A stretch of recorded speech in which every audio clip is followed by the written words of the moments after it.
up into P2, and Jamie Dyke also getting in front of him. He's now in P4, he gets a good run off the corner. He's going to be really chasing Jamie Dyke. He's going to be on the outside into turn 3, the number 11 versus the number 80 car. It's going to be very, very close side by side. A little rear lockup from both of them, and Logan Barnett round the outside in turn 3, lap 1, got the move done. It's pretty clean all the way through. There's 29 and the 27 bumping together. That's very, very good driving. It's Chad Lewis and the 27 car of, I think it's Leslie Hobbs. Lindsay, sorry. Apologies, still getting used to the names. Get there eventually. I think I'm doing pretty well. So far, as we're seeing the 93 of the locked on, the 623 of Chris Ireland getting it through. He was one of our leaders last week. He did very, very well as he has a move up the inside. Has he overcooked it just a little bit? No, he got it. Held that up nicely. He got that done well. And Chris is braking there. Definitely last little late breakers in that corner, and he pulled it off nicely. Yeah, you can see the lines that these guys are taking. Ooh, a full lock there from Harry Dodds. Ran a bit wide there and missed the apex on that exit. The lines taken through the corners are very similar. Keep it out the wall. Let's hit the wall, Chad Lewis. The 29 car, he's got a train of cars behind him, and he's just nicked that wall in the front left. I don't think there's going to be too substantial of damage, as Logan Barnett is having a look at Mr. Blake Delaney. They're very, very close all the way down into P10. So you can already see as well on the side of Mr. Delaney's car, he's already got some scrapes and bruises on the left side of his car, so he's had a rub with the wall already. Yep. You can see there's a little bit of a gap sort of forming between the two packs in the field, and Chris Island is stuck behind, who is it? Harry Dodds and Lewis. And the more that he's stuck behind them, he's not going to be able to get in front into that leading pack. And that leading pack is all the way down to P9. So it's going to be interesting as he pulls to the outside. The outside turns to the inside. He brakes late. Does he get it done? That is Logan Barnett up the inside of Blake Delaney. What a move! Yeah, he got there. He took a bit too much curb and it nearly flipped him onto the wheel spin of death, but he actually got it pulled off. Well done. That is some incredible driving, and he's just overtaken both of the Fishy boys in about 2 laps. So that is some, or 1 lap actually. So that's a really good drive from Logan Barnett to get back into the podium positions. And he's now got Darren Lobb to chase in front. This is Chris Island and Harry Dodds we're watching here. The battle early as well. David had to pit early from P4. So he must have had a jump start or something like that. We'll try and find out that information. As Chris Island getting right off the back of Harry Dodds. Oh, he's had a big moment. Oof, slams into the wall. Chris Island is going to drop to the back of the field and pushing just a little bit too hard behind Harry Dodds. He's put himself in the wall, and that is no one's fault but his own. Oh yeah, he got that bit of wheel spin off that exit and just went sideways. As you see the replay here, sitting behind Harry.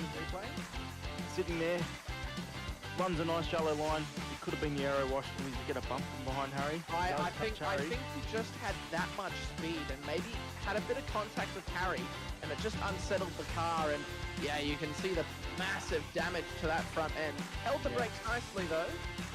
He kept off the racing line. Well done. And he stayed out of trouble. Just unlucky there. He ran a bit wide, or stuck behind Harry, hit the aero wash, and around he went.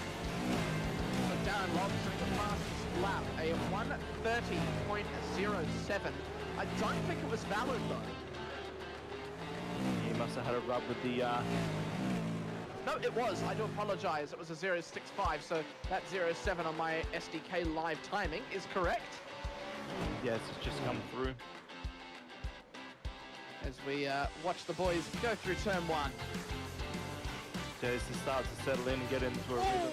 Was that a bit of a slide from Logan Barnett, or was I seeing things? Yeah, I think it was definitely a slide there. The boys are definitely pushing.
Good evening, everyone, and welcome to SRW TV once again for round number 8 of the SRW V8 Super Show here on SRW TV, brought to you by DSL Welding.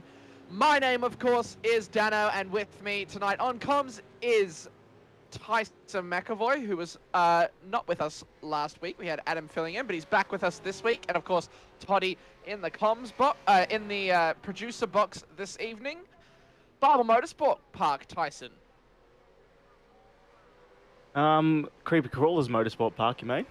Yes, There's spiders everywhere on the outside circuit. there certainly are. A track with a lot of scenery and artistic expression, I think is what you can call it. But it is a brilliant track for racing. There is loads of racing that goes on here.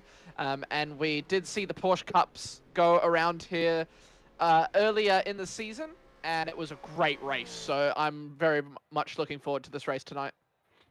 Yep, and with some big supercars, it should be quite interesting, especially now we've got the Super 1 drivers and the Super 2 drivers coming into one race for a big super show for that. So I'm looking forward to this call. Yeah, it's just to fill out the numbers in the Super 1s, a lot of them racing that Scops series. So we're just doubling the numbers to fill out the series and the races, so we don't get a boring race. And it does make it very interesting. We had a couple of races like this, and it brought out a very competitive side of those Super 2 drivers, those guys that, you know, wanting to prove themselves, get that promotion up into Super 1. And yeah, it's going to be good. Yeah, that was Daytona, and we saw so much awesome racing there. It was hard to watch the front of the pack, the middle of the pack, or the back of the pack, because it was just awesome battles everywhere. It was great to see. Hopefully tonight we get this similar stuff. Yeah, certainly. So just running through the drivers that I think we'll be looking at tonight to prove themselves, probably, you know, Stead Miller, Stephen Martin, Peter Pavlovich, Daniel Schultz as well, most likely. And then a couple of other stragglers that sort of just poke their head in every now and again, have a good round. I know we saw it at Sebring. There was some really quick guys. And that was Sebring in... Yeah, the V8s were at Sebring last week, weren't they? I think so. And last week we did see Cowie come with a P2 last week as well in the Super 2, and I know he's quite strong around this track, and he'll be coming out for a fight, and he was actually the fastest in the Super 2 pre-qualifying until they scrapped that, so he would have been on pole position for that race, or this race, but now we've got a whole new qualifying, 20 minutes to go, and the boys are just starting their flying laps now. Well, we'll hope to see him up the grid then, hopefully a top 10 for him. We're on board with Bruce Tannock right now. That's his car right there, the 1, 2, 3 car. And it would have been great to see the onboard going through this little chicane here. It's a very tough little set of corners. You kind of have to throw it in, and it looks like a left-right, but it's actually more of a straight line, isn't it? Yeah, you want to kind of go in as straight as possible so you can kiss the curbs and not unsettle the car. Because even though these can smash the curbs, those are some very thick curves at the end of that little straight corkscrewy part of the track. It can certainly cause a bit of grief. You know, if you get too power hungry on the exit of that little chicane, you can end up spinning, and that can cause a domino effect of drivers behind you. And we did see that in the Porsche Cups when we ran here a couple of weeks ago. But we will be keeping an eye on all of these drivers to see who does it. We've changed our standing colors this evening, and I think we're going to stick with these colors going forward. So the Super 1s are your gold-colored cars, and the Super 2s are the cars that are red on the left-hand side. Now, you can obviously see that with the Super 1 and the Super 2 labels, but we've just changed the colors to make it a little bit easier. So you can see that Darren Lobb is actually highlighted in blue, and now it's Stead Miller. That is just to show you guys who we're focusing on. So it just makes it a little bit easier for your guys viewing at home, makes it a bit easier to follow along. And that's right. And so you know who's in Super 2, who's in Super 1, where they're battling on track, and where they're overall in the category.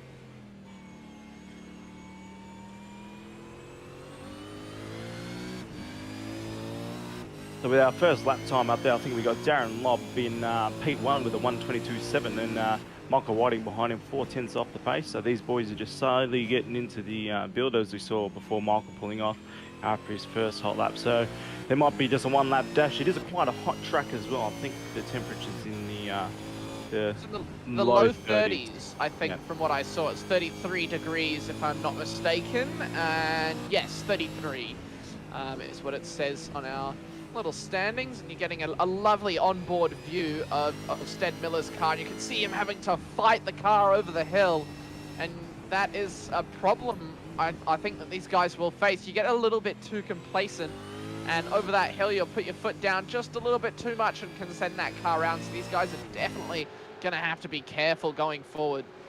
Yeah, getting a setup for this car, for this track, I think a lot of drivers will be looking for a really good drive especially to the straights. You know, you don't want to have too much loose in the rear. You don't want that at any track, but especially like this, where there's got so many high-speed corners, you want that stiffness in the rear and good drive.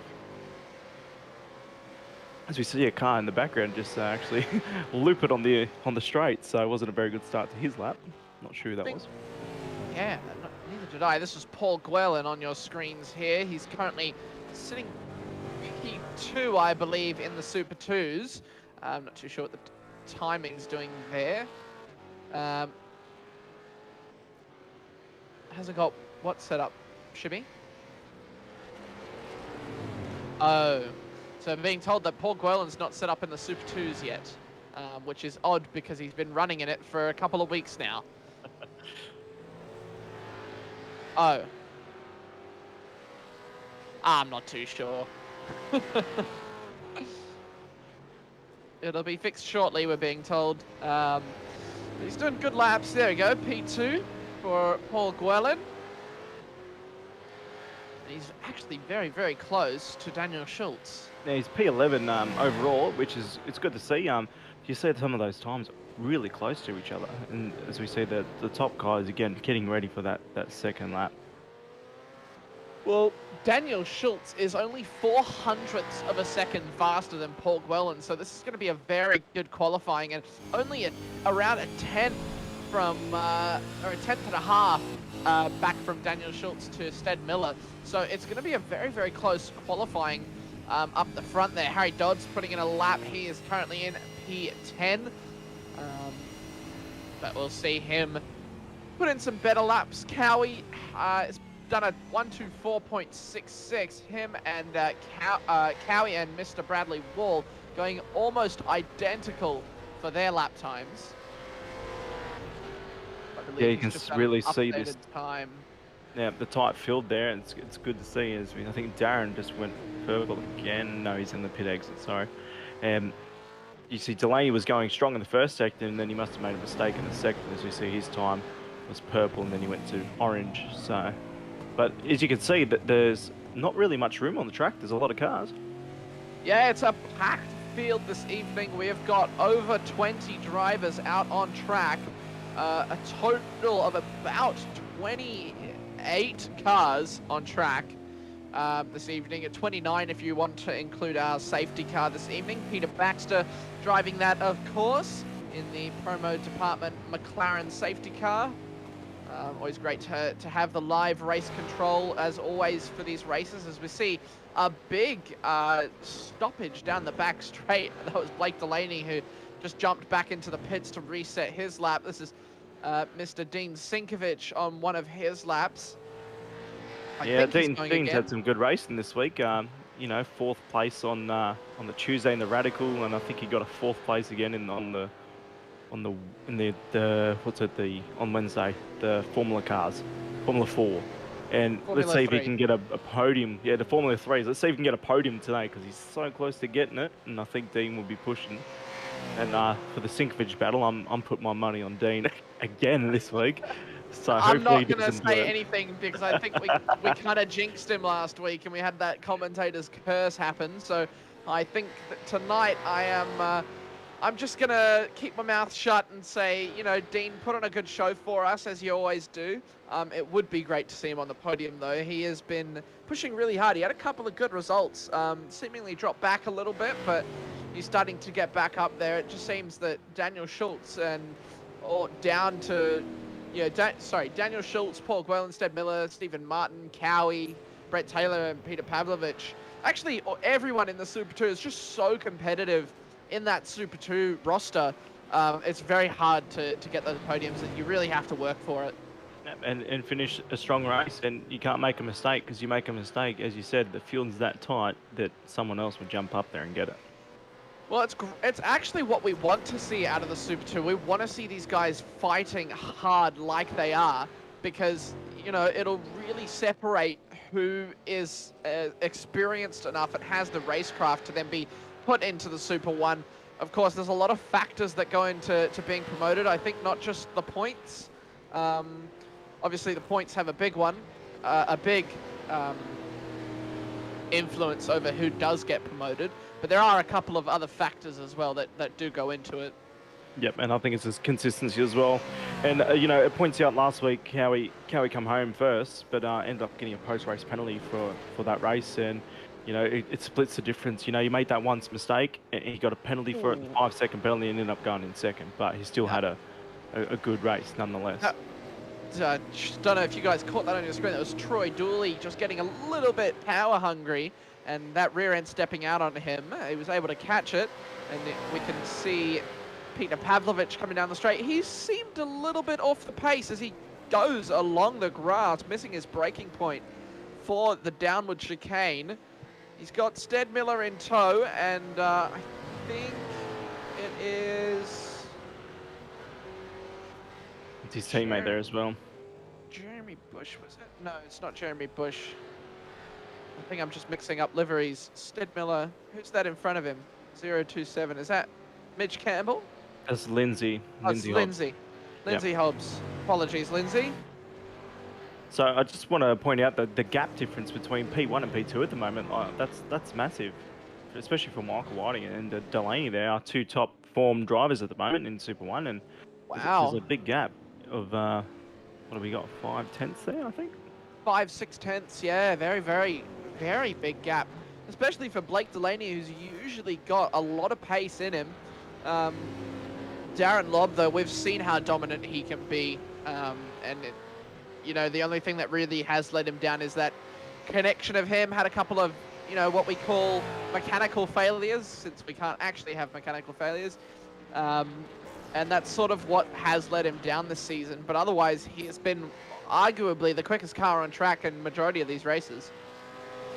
Yeah, that's right. And if it wasn't for the Team Fishies, you know, doing their fuel saving in those other races, you know, it would have been very tight in up the front, because that's where they're very strong in their fuel saving, stretching that number out. Especially when we saw it when I was here last at Daytona, it was yeah, a very big fuel strategy game for those boys, and you know that could come into play again today. Yeah, you'd hope not too much though. This is a track where, you know, you've got to really be on and off the throttle a lot. So, you know, that could also open up fuel saving, but if you're doing that a lot, you're gonna bleed quite a lot of lap time out of the car, and that's probably not going to do you too much good, depending on how much lap time loss I suppose you get, as we're watching Jeremy Bush come through turn 1. This is my favourite part of the track, as we go to the little crest there, and it's a little hop and skip. On cold tyres, he really can spin out there too, so it'll be interesting after those pit stops happen, who takes the curb. He took a very tight line through turn number 3. And coming on the run down to the chicane, you can see braking at about the 3 mark, getting enough curb straight down the hill. Holding a nice tight line. Oh, rear end stepping out on him. So that is one of those things that you just get with experience. So a lot of the Super 2 boys might make that mistake of just putting a bit too much power down, and could cause a spin, but we'll have to wait and see how it goes during the race.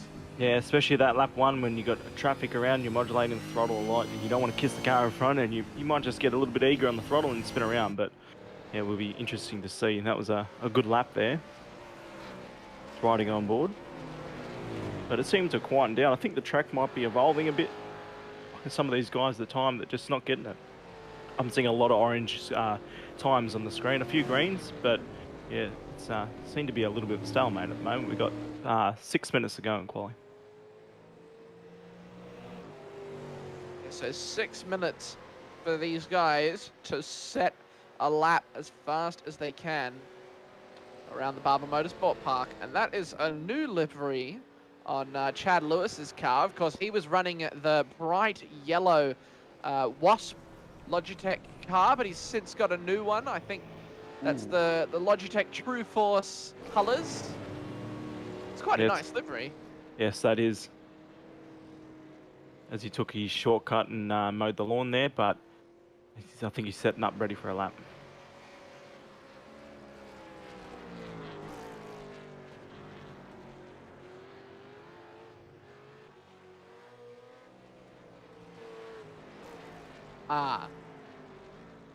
Thank you, Emma, in the stream chat for correcting my pronunciation. It's just Gerlin. Is it? In our Facebook and YouTube. Thank you for getting involved. Of course, we encourage all of you guys at home to chat away and get talking about your favorite drivers and who you want to win. Support everyone that's out on track. We go on board with Michael Whiting, who's getting a nice little draft from Bruce Tannock. Is the draft a big thing that you want around this track? I'd say yes on the straights, no in the corners, because you know definitely the draft will play effect with the understeer. So you know, as we can see, there's a lot of tight, twisty, fast corners. So you know, some drivers can handle it, but you know, sometimes the car doesn't want to do it. Yeah, it looked like Bruce Tannock in front is getting it's not really too settled with the car. It looks like that car is very unstable for him. Whoa! As I'm saying that, has a big moment, and that unsettled Michael Whiting as well. Took way too much curb into the corner, and that threw the car wildly. Yeah, that car just snapped on him. Wow. That was a good shot from Michael's perspective, but yeah, it just, as you said, it just snapped on him. Not sure I've seen that too many times in iRacing, going over a curb that aggressively. But we'll see what type of lap time Michael Whiting can do. He's almost finished the lap, and he puts together a 1:23.38, so just too slow. Yeah, he probably had to lift in that little section too with the checkup, so that cost him a little bit of time there. But it just seems that Daz is a bit too untouchable at the moment from P1. Yeah, I mean, he's so quick that I think a lot of the time he toys a little bit. We saw the most dominant performance I think we saw was when these guys were driving around Detroit Belle Isle, and he just absolutely stormed away with the win. So we'll have to keep an eye out. Hopefully he doesn't do that tonight and we get a little bit of a fight. But we will have to wait and see as David Coleman comes through the S's. Should we call them the S's or chicane or?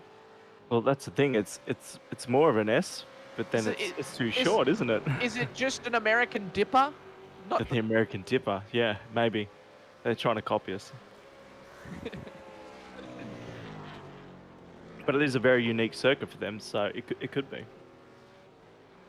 Like this circuit would support high downforce cars a lot, you know, with these fat, big supercars that haven't really relied on downforce, more on the driver's skill and throwing it into the corner.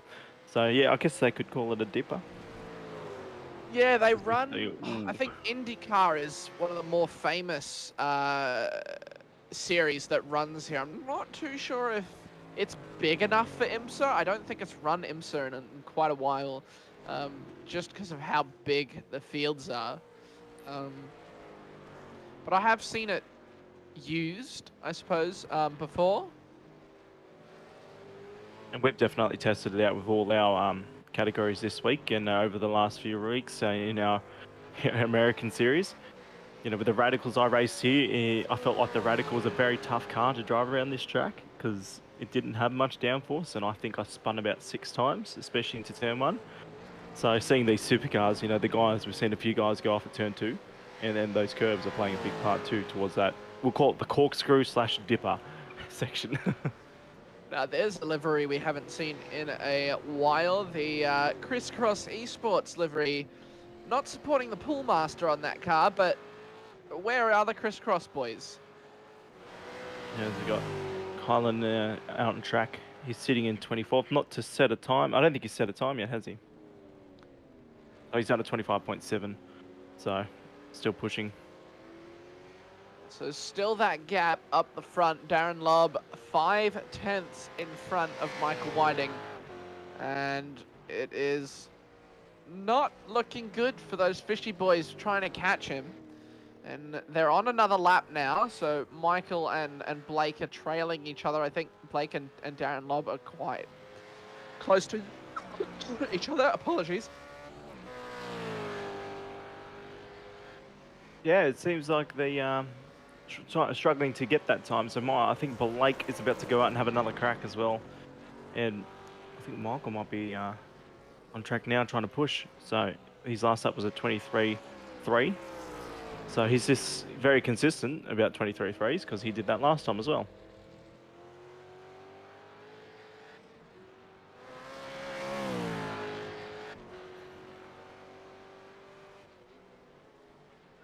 Apologies.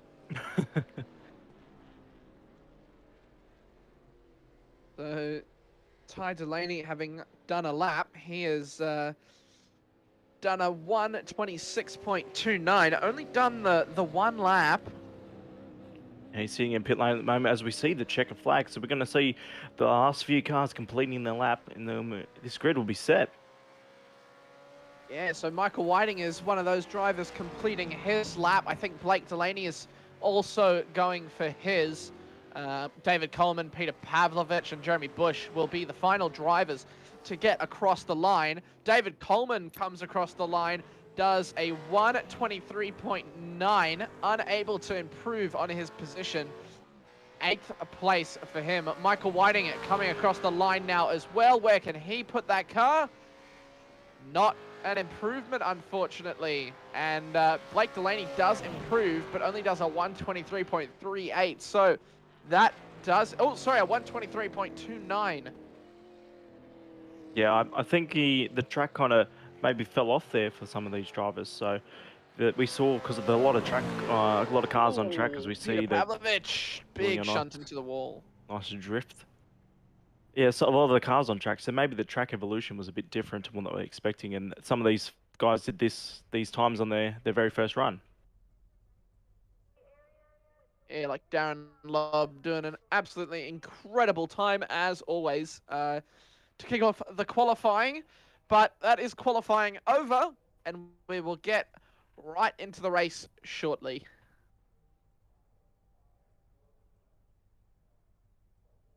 Yeah, this is going to be an exciting start to the grid. Super 2 drivers, Super 1 drivers, all on the same thing. A short run to turn 1. But here's the starting lineup, so take it away. Yeah, Darren Lobb taking pole by almost, by 5/10 of a second. That's absolutely incredible lap time by him. Blake Delaney just behind Michael Whiting, his teammate, followed by Jamie Dyke, another teammate of the Fishy. So Fishy 234, they are going to be hunting Darren Lobb this evening. Chad Lewis putting it on P5 ahead of Bruce Tannock. So Chad making a big improvement over this season. And following them is Lindsay Hobbs, David Coleman, and Stephen Martin actually splitting some of the Super 1 drivers. He's sitting P9, puts it on pole for the Super 2. Harry Dodds, P10, Tim Harris in P11, and Stead Miller for P2 in the Super 2s. Daniel Schultz in P3, Paul Gerlin in P4, Andrew Cowan, Brad Wall, Brett Taylor, Peter Pavlovich, Troy Dooley, Dylan Budzieni, Reese DeGoey, Jeremy Bush, Dean Sinkovich, Callan Hodgkinson in P24. Ty Delaney, Greg Leake, Greg Johnston, and Steven Sinkovich rounding out the grid in P28. Interesting qualifying for Peter Pavlovich. not usually used to seeing him so far down the order. Yeah, it could be one of those tracks where he doesn't race at the most. It'll be interesting to see how his pace comes once we go green. So we got about 20 seconds till the flag drops, and it's going to be an interesting race. Well, Stephen Martin's done an absolute incredible job to stick that car in P9 overall. He's on pole for the Super 2s, and he's got a couple of positions in front, or in between him and the rest of the Super 2s, so he will have a definite advantage. But we are going to go to 5 red lights here at Barber Motorsport Park, and we're going to get underway with round 8 of the V8 Super Show. It is a great start for Darren Love. Blake Delaney gets away well. Chad Lewis has an awful start. Harry Dodds diving up the inside. They're 4 wide. Does he get the move done? Takes a lot of curb. They're side by side. That's Lindsay Hobbs and David Coleman going through turn 2 now. And it looks like David Coleman is going to get ahead. That's a great start from him. Yeah, it looks like Harry Dodds survived that aggressive start. He had the great start, then went down the inside and had to back out of that because he would have, so you see a car go off there. Oh, that's a locked-on car. That's the 93 car of Tim Harris spinning around coming into turn number 6. That is not what you want to see, as Stephen Martin is currently sitting behind Harry Dodds. He has managed to maintain that position up the front, but he's currently sitting in P10 overall, so lost a position on the start. Chad Lewis had an awful start, down 3 positions, bogged down big time on the start. Yeah, he's going to want to get those positions back, and I think he'll be able to. Yeah, it's going to be an interesting race now, especially with some of those boys dropping 3 positions off the start, Chad, there. So just want to manage these tyres and get to that first pit stop. But it was a relatively clean start there. Yeah, pretty good. I think everyone sort of avoided their incidents. Blake Delaney was unable to get in front of Michael Whiting. Had a really good start, though. And Bruce Tannock up a position as well. David Coleman up 2. So a great start from them. Callan Hodgkinson's up 3 down in P21. Never mind. I think he's just dropped to the back. I think it blinked over the line. And that has... unfortunately, put him at the back of the grid. Bruce Tannock goes up the inside of David Coleman. David tried the crisscross there, but there was no room to go down the inside there, so he's just going to sit back and watch. Great maneuver and defensive driving from Bruce Tannock, but the more that these guys battle, more they are going to drop back. Cowie battling with Brad Wall. They're going to go side by side into turn number 8, and Cowie gets the move done well. He's chasing Paul Gerland. He was up on 2 wheels there. That was good to see the car just up on 2 wheels, goes down to the corkscrew and gets the job done. Yeah, Brad Wall, we've seen him have quite a bit of pace, Brad, at a couple of different tracks. Of course, he was also on the podium last time out in the Super 2s at Sebring. Yeah, he was definitely on for a win. He could have won that race, and a little move in the end cost him the win. But we know what Cowie, he'll come back strong and try and get that race win. And he's in the middle of the pack today, so strategy for him. We know he likes to play the book and see what he can do.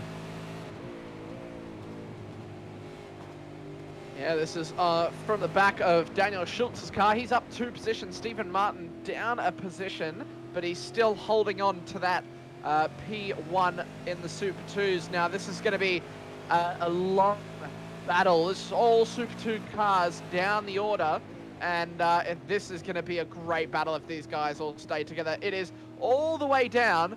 We've got 1, 2, 3, 4, 5, 6, 7, 8, 9, or 8 cars all involved with each other down in the Super 2 standings. That is incredibly close. We'll get the intervals on your screen in just a moment. Yeah, it's good to see the cars there, all in a nice train following. And Schultz is the leader of this, so going to be quite interesting come the middle of the race to see how this long train snake of the Super 2 drivers is going. So we're just definitely going to keep an eye on that. Yeah, definitely. So this is just such a close battle, and this is what I was saying before during quali, how close it is in the Super 2. You can see Cowie getting right up the back of the 74 DSL Welding Services car, And looks like I'm gonna hand it to you, Tice. There's a new sponsor on that performance sim racing car. Yeah, so we were lucky enough to pick up a new sponsor over the last few weeks. Toyo Sim, they're a new company based in Melbourne, and they're selling budgetable direct drives to Australians. So it's a new brand called Cummins come to Australia. It's 1,500 newton meters of torque, and it only costs about 1,300 bucks. So instead of spending $2,000 on a expensive direct drive, you know, these guys are really trying to boost that budgetable direct drive for, you know, Australia plus around the world eventually. So yeah, very happy to pick that up, and the boys are showing it off today as we see Cowie go down the inside and get the job done. Getting the elbows out with Bradley Wall coming down the straight. They are very, very close side by side going into turn number 8. Once again, is Cowie going to be able to hold the position around the outside? This time, he's able to do it up the inside. He's able to do it around the outside as well. Can he get the exit though? Oh, he does. Well done, Cowie. Good driving there. As we see, two boys cut the course. Oh, that's Tim Harris and Greg Leake having a little incident with each other. Looks like they're going to continue on. Greg Johnston trying to sneak up the inside. Tim Harris has quite a broken rear end, but he's trying to get back up the field. Trying to claw his way back and salvage something from this race. Yeah, these guys are at the back of the field, you know. No matter where we're looking, as I said, pre-race, there's always going to be battling. And these boys, you know, aren't leaving it on the table. They're pushing hard. And we cross to the mid-pack here where David is in the back into the top 5. And, you know, these boys are pushing hard too, so... Sorry, the chicane is actually turn number 7. I am mistaken. Apologies, everyone at home. This is Lindsay Hobbs trying to go around the outside of David Coleman. David doing a beautiful job defending there, and Chad Lewis is right up the back of them as well. So he is trying to recover from that start, Chad, and he's almost able to do it. This is coming through turn number 5. And then through turn 6, a little left-hander right there. Cowie doing all the defending on the inside, going into turn 7.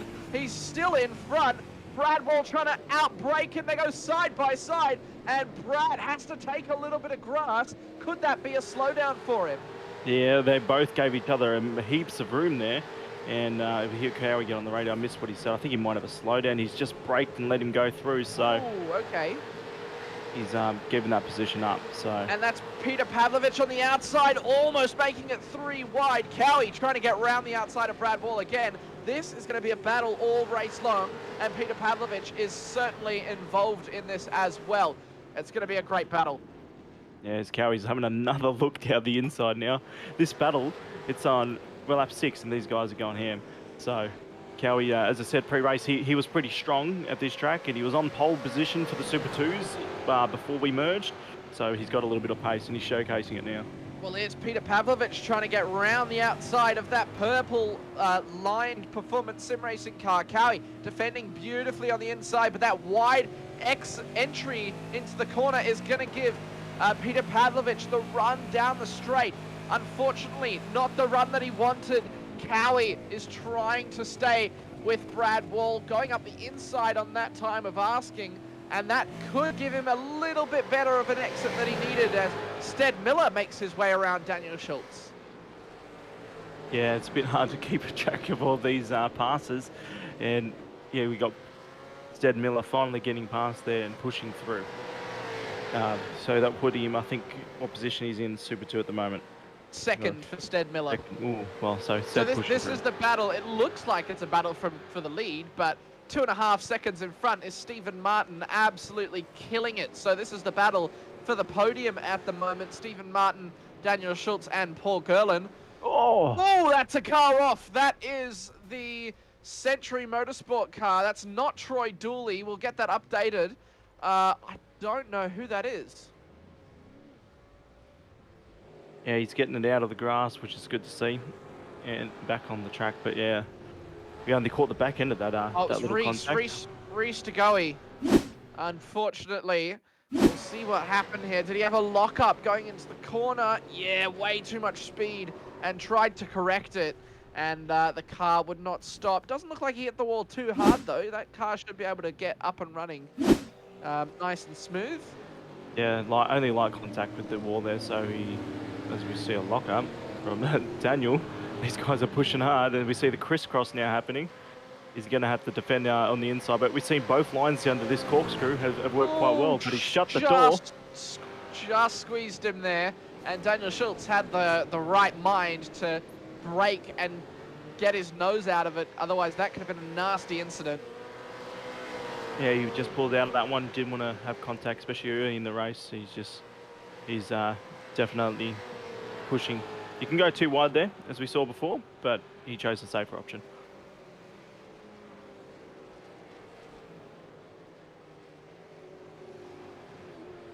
See Bradley Waugh as well in P4. Got a nice gap to the cars behind and in front. He's sitting 1.5, I think, behind. So his last lap time was a 1:25. So these boys are sitting quite well. Cowie behind was at, I think, roughly the same time. So the pace in this midfield is quite even. Yeah, Cowie's dropped back just a little bit. I think that was that slowdown that he had to bleed off. Doesn't look like there's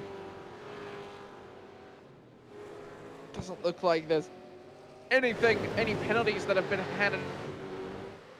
Yeah, and he might have as well as burned his tyres pushing that hard, battling, because you push a bit too early and you cook your tyres, they're very hard to get back in that optimal temperature. Not just yet. This is the battle up at the front. Well, this is the battle up the front. This is Jeremy Bush getting passed by Ty Delaney. He's trying to get back around. As we know, Ty wouldn't have raced so much of these tracks. He's only new to iRacing. So he's out there in his fishy motorsport car, showing off the colours, and he's racing good. He didn't qualify the best, but it's probably one of his first races at this semi track. So he's pushing hard. We'll definitely keep an eye on him. Yeah, Ty's, I think, got a lot of coaching from Blake, his dad. Or is it uncle? It's dad. I do ask every week, and I forget every week. I do apologise, guys. Yeah, I'm sure Ty does get a lot of coaching from Dad. Dad obviously is the Super 2 leader, the Super 1 leader, sorry.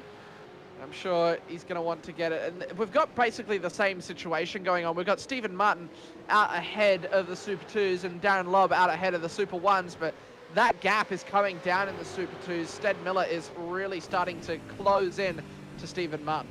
I just want to point out as well, who might have missed something here. Harry Dodds is down 11 positions, so he might have a spin or something, so he's dropped down. He's now in 21st.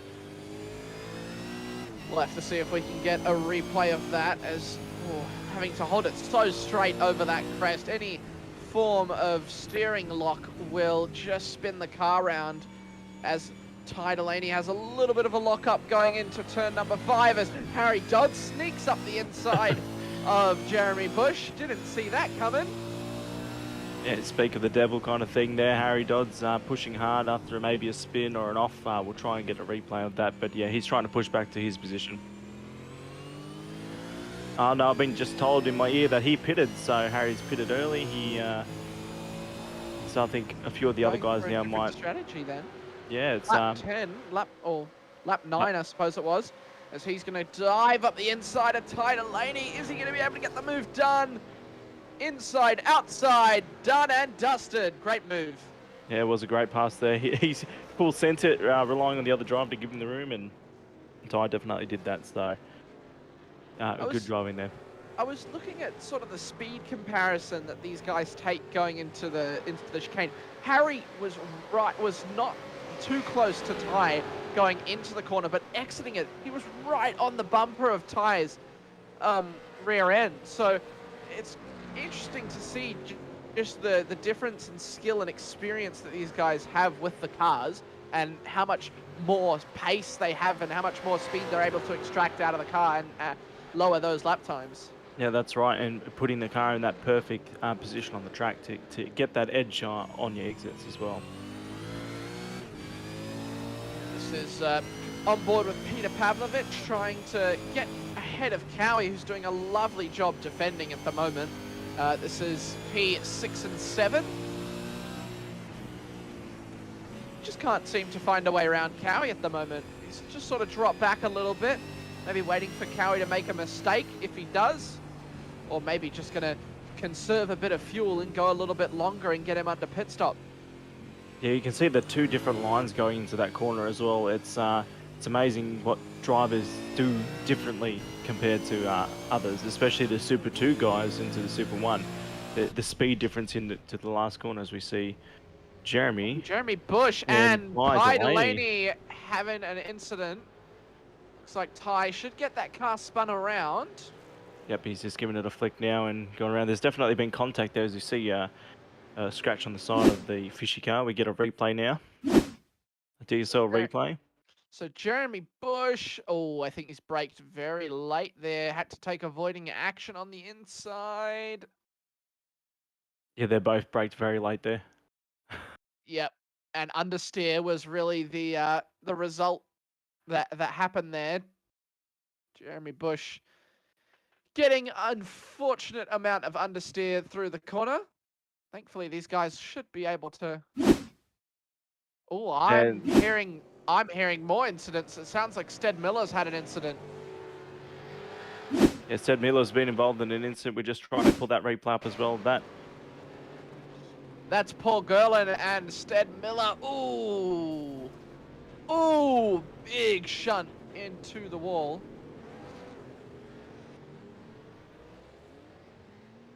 Big shunt into the wall for Stead Miller. He tried to leave him enough room to go around the outside into turn number 7 and just turning in a bit too much, Paul Gerlin, and clipping his front end. And there was really not much Stead could do to keep that out of the barrier. Yeah, it's I'm glad I'm not race control tonight. We'll leave that to those guys. That was a very fast corner, and we've seen cars go too wide there before, and one car's come off second best. So it was Stead Miller before that incident. He was up in P2. Yeah. So he was being attacked by Paul Gerlin, and that is what happened. And my iRacing has crashed. Thank you, iRacing, for the replay. Yep. So we just having a look at Greg Leak now. He's sitting in P20 at the moment, and he's got a few cars now chasing him down. As you're going to see, move down the inside as we see. Is that Cullen Hodgkin? Yes, it is. Go down the inside, and a job done. As you see as well behind Sinkovic, Stephen having a battle of his own. So he's super. Oh no, he spun. He spun. I thought I saw him down the back there. That must have been Dean going through. But Stephen gone around. And Dean pushing on in 22nd. So these guys in Super 2, Dean is currently sitting in P13. So he's pushing along, as we said, but these guys are battling. I'm trying to keep an eye on these pit stops as well, but because of all the action that's happening, it's hard to keep on that. Yeah, it's a 46 lap race, so there should be, I think, 2 stops this evening. It's a lot of laps around here, but I mean, we've already done 13, so it's going to go by in just the blink of an eye. That's right, 20 minutes of racing already, and only on lap 13. And as you've seen, the difference in strategies from Harry pitting early, he could have had damage. They do have 2 fast repairs tonight for the race to keep their cars nice and pretty. So it'll be interesting to see how that comes into play. As we know already, Mr. Miller will be using one of those. As Bruce Tannock is getting around, I think that's back markers, as he's trying to keep up with David Coleman on track, and David Coleman is right up the backer. That's Stead Miller, you can see, with the broken front end. He is not getting out of the way. I'm sure he's getting blue flags as he lets them go through now. Bruce Tannock has to really slam on the brakes to get through. Stead is not happy on that track. Yeah, I think he's just really lacking in his pace. Something might be wrong with his engine. As you see, he's missing his hood, and that's a pretty key part in your car. As we see Dean now having a look. An absolute rocket launch down the straight up into P12. Wow. Yep, Dean's on the move. He's pushing hard. He's got 11 seconds in front of him to... Sorry. You know, that was close. 2 seconds. 2 seconds to Callan Hodgkinson in front of him. I'm sorry, I'm mixing up my timings. Yeah, he's quite pushing hard, and Harry Dodds is right in the back of. No, he's just made a pass. Sorry, Harry. And as you said, we got the boys out the front. I think Darren Lobb's got nearly a 7-second gap to Michael Whiting out in front. So these leaders are really trying to push hard, and Jamie Dyke in P3 as well, just sitting there. It's Harry Dodds making a move on Brett Taylor. That's just an overall standings move, but a great move nonetheless up the inside. And coming through turn 7 now, he is almost on the back of the locked on lads, and I think that is Dylan Budzieni who he'll be up the back of it. It is, and that he can then attack Stead Miller, and then he'll be on to Troy Dooley, Peter Pavlovich, Cowie, and all those boys. So he's got a lot of ground to make up, as this is Bruce Tannock attacking David Coleman. Is he going to be able to make that move? So yeah, those guys are also who have pitted Bruce and David, as we see Chad Lewis as well in the pit lane now. So these pit stops are just starting to roll through, and we'll see where Harry Dodds fans out in this battle. And at lap 15, this could even be a 3-stop. Yeah, it'd be quite interesting. Should it be a 3-stop? It should be 2. Sorry, 2 stops, based on my calculations. But they're going to have to fuel save a little bit towards the end of the race. Yeah, just you want to be safe. You know, even a safety car mid-race will always help. Everyone loves a safety car. As we see a big lockup from David Coleman. Bruce Tannock is going to be able to go alongside him, coming on the run into turn number 7. Who's going to come out on top? Braking for the corner. They're going to go side by side, and Bruce Tannock decides to think better of it. And apparently my iRacing is crashing every time I load into it. Yeah, it seems to be a lot of respect there from those two drivers. Don't want to push each other too much and cost each other time, but they're just clobbering these curbs. And as Bruce just runs a little bit wide there, trying to get the run on David. But yeah, he's just going to have to sit behind now, and as he's got, I think the rest of the guys in front are now going to pit. No, they stayed out another lap. My timing is now playing tricks on me as well.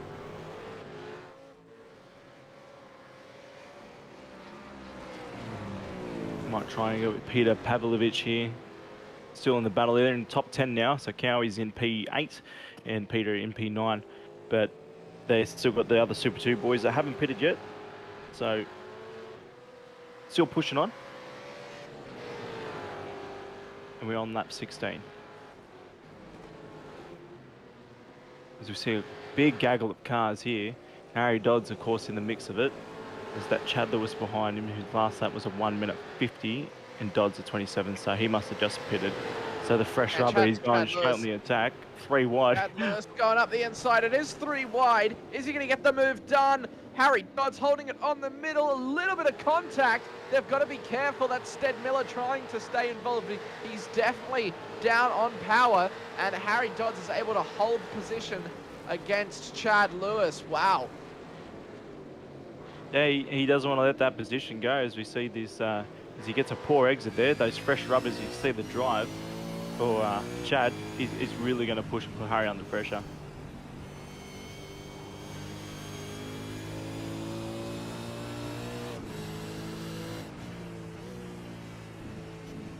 If you're on board, this is one of my favourite shots of right on the top of the shoulder, as we see here. We might sit here for a lap and see how much pressure he can do with this fresh green tyres. You can see how much he's making up under the brakes, just to see how much drive he has as well on the exit, as he could just get that nose in just that little bit more than Harry, and it compromises Harry's run.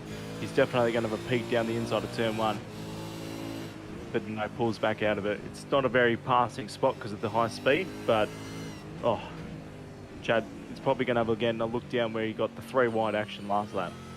Yeah, he's going to want to maximise the exit here, keep that straight wheel going over the crest and slingshot down the straight. He's got so much more speed than Harry Dodds, and he goes up the inside and is able to get it done. It looks like a tiny little lockup on the inside, places the car perfectly to block off Harry's move, and that is a great move to get back up into P8.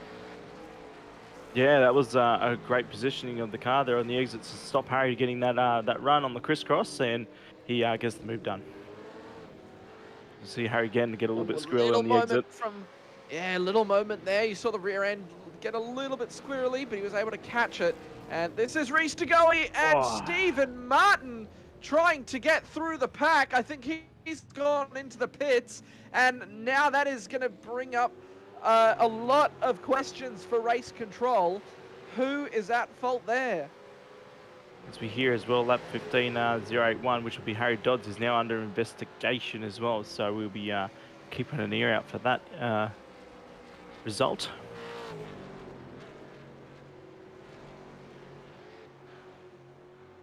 As we heard Steve Miller go to the pit lane as well. So he's had an incident because, yeah, he's gone to the pit lane there. So we'll try and get a replay of that. As we see here, he's smashed that curb. Has he ran wide on the exit? No. Oh, he's just tapped the brakes there. He's just pulled out of it. He's just pulled off and towed. So I know Race Control won't be happy with that tow, and they'll be definitely having a look into that. But yeah, he's just decided to pull over and yeah. I think that means Stead Miller will have retired from the race. Yeah, they definitely won't be happy with that, as Stephen Martin goes up the inside of Paul Gerlin and inside of Bradley Wall as well. No, it's Callan Hodgkinson, sorry. Yeah, he gets up past both of them there, so it's a good battle pack here. In, you know, we're not even halfway, and we've had that much action. As we see, this is for position 13 on track at the moment. So the back end of the top 10, and the boys are pushing hard. As we see, oh, he gets very loose there, and it's compromised his run now. So Paul's now going to have a look down the inside. He's got the job done. Easy move, and Brad Wall also got the move done. Oh, he's gone off onto the grass. That front end damage is causing him a bit of mischief. Yeah, one mistake turned into two mistakes there, and he lost a few positions. So I did see one of the cars also peel into the pit lane there as well.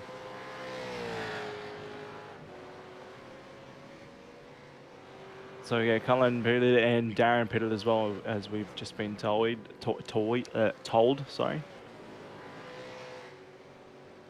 But yeah, we'll be interesting to see where these boys peel out on the pack here.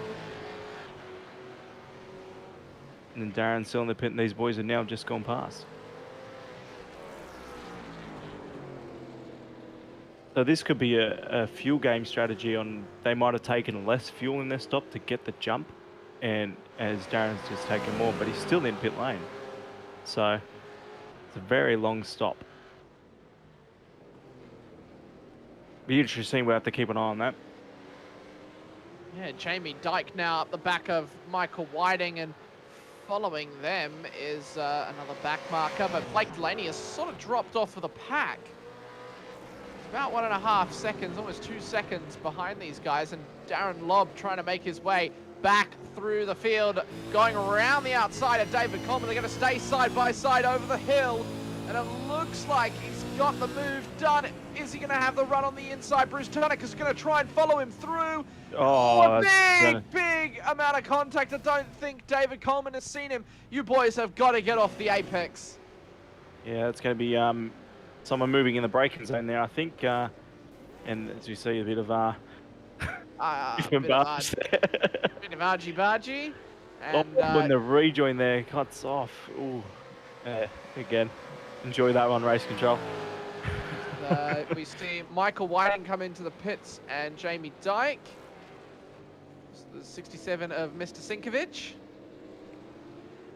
So I think Cowie's also involved in a bit of incident there. We heard him come on the radio and apologise for something, so we'll try and get on top of that as well. But I think the boys have also at the front now in the pit lane, Michael Whiting and Jamie Dyke. As long as my timing's not playing tricks on me, that it is not. Yeah, no, they both are in the pit lane. I did just see them in pit lane before. And Darren Lobb gets past both of them and Blake Delaney at the same time. And we just saw a car drifting there as we changed, so I wonder who that was as well. So 3 second faster stationary time for Jamie Dyke. Sorry, Blake Delaney's still in the lead. Apologies. Yeah, Delaney hasn't taken his pit stop yet. But trying to get an eye on who did those early stops. There might have been a few strategies to take their splash earlier, and some of these guys might be just trying to go long without the splash. So some people could be on the one-stop strategy, some people could be on the two-stop strategy. Yeah, certainly. The strategies definitely differ throughout the field. Yeah, because Harry will be nearly outside that window. He's probably got 5 more laps to go, and then he can make a pit stop and get home to the end, and he's in P8 at the moment, up 2 spots. Yeah, that is an interesting strategy. We'll have to see if it pays off. I definitely think it could if he makes no mistakes. Of course, having that incident be investigated, we'll see if he ends up with a penalty. As you saw Cowie there have a look down the inside of Peter Pavlich, and just holding off there. It was a bit of a late look, but he's putting him under pressure. As you see Peter in the front there make a big lock-up. Yeah, getting very close. David Coleman has left the race, so not happy with what happened with his incident with Bruce Tannock, as Bruce has to defend from Lindsay Hobbs now, who's right on the back of him as they go into turn 1. Yeah, he's putting the real pressure on. Bruce has ran wide. Well, he has put on enough pressure. Lindsay Hobbs goes through on the inside. They're very, very close together. They're going to stay side by side down the straight. Bruce Tannock again taking a bit of grass, has to let off the throttle. And Lindsay Hobbs, does he get the move done? Bruce again up the inside. Ooh. Nice little drift from Lindsay Hobbs, and well done for taking advantage of a rare mistake from Bruce Tannock. Yeah, that was a good good battle there. As you see the orange car in the background just trying to chase these boys. He's sitting in P5 at the moment, so it's a good battle. And we did see David leave the race there, so yeah, as you said, he probably wasn't a bit happy about that incident, but yeah, that's in his hands. Got to wait till the end of the race to talk to race control about any incidents, as Chad Lewis is trying to get in front of Bruce Tannock now, almost being able to get that move done, and a couple of lockups from Lindsay Hobbs in front. Yeah, we've seen a lot of cars today having those lockups in that corner, and especially on the exit, they're having to struggle to get that drive and getting a little squirrely on the exit.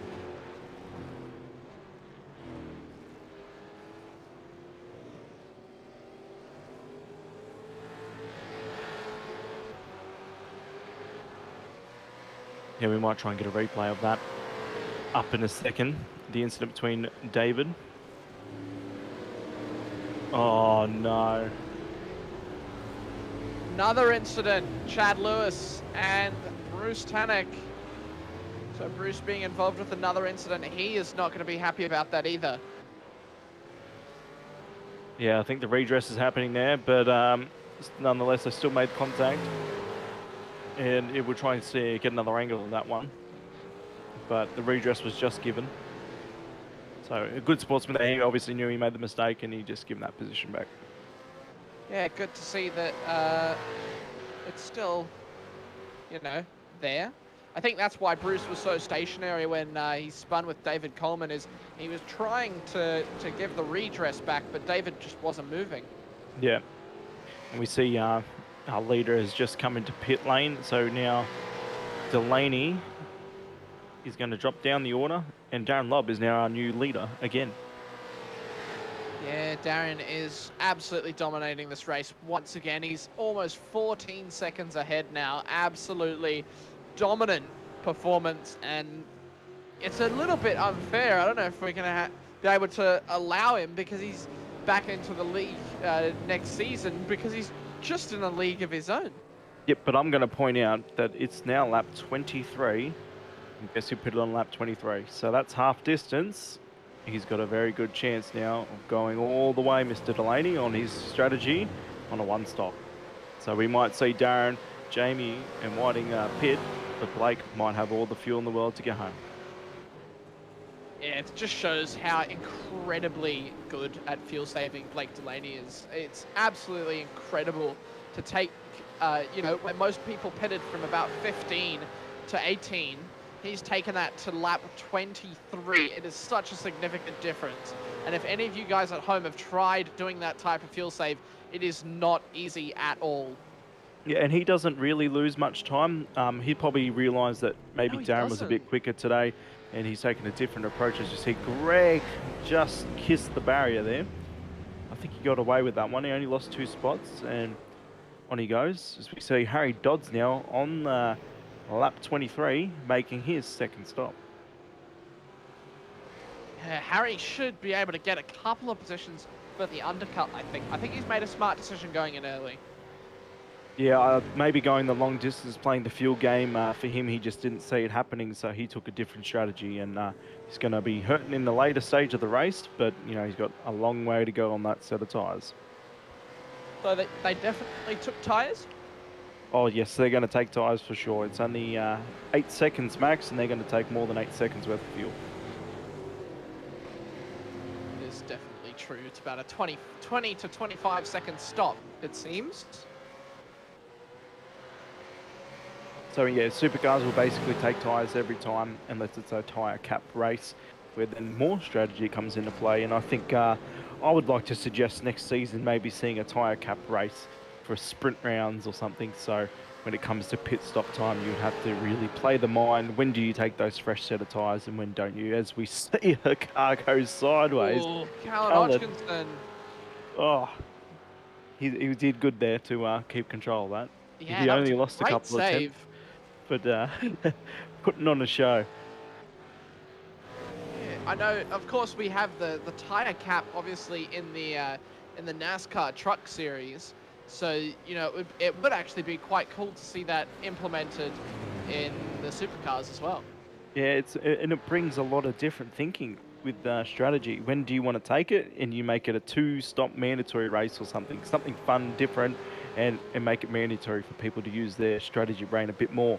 And I think it would break great racing, and, you know, as well, it would spread the field up and to see the difference. I've done it a lot with Indy cars, with one set over the wall, and you've got to really do 150 laps and pick when you take those tyres. Yeah, it's quite a interesting strategy type thing. It's really where you want not an engineer, but, you know, somebody to be with you and sort of be calculating that for you, so you can just focus on racing. As Blake Delaney is getting around Lindsay Hobbs. Is he going to be able to do it this lap? Doesn't look like it. Looks like Lindsay's doing a pretty good job defending. This is, of course, he is racing Lindsay. There's not a back marker. Yeah, as this is the battle for 4th position, and you probably want to get this job done as soon as possible, or he might even want to stay behind and save some fuel, because we do know he's probably going to go to the end, and it'll be interesting to see where the other cars around him fall out when they do pit, because we do know Darren has got a 15-second gap now to the cars in front. So wow, listen to that fuel saving. Yeah, but he's not even on the throttle. He's just sitting there waiting. So yeah, we know Blake is just trying to get home, get to his fuel numbers, and then push. So I've never heard somebody fuel save so much at any track. Listen. And he's doing 124s as well, so he's matching the cars around him. Just want you guys to just, if you guys can just listen to this onboard, because this is absolutely incredible. How early he lets off now. And then he'll clutch in again now.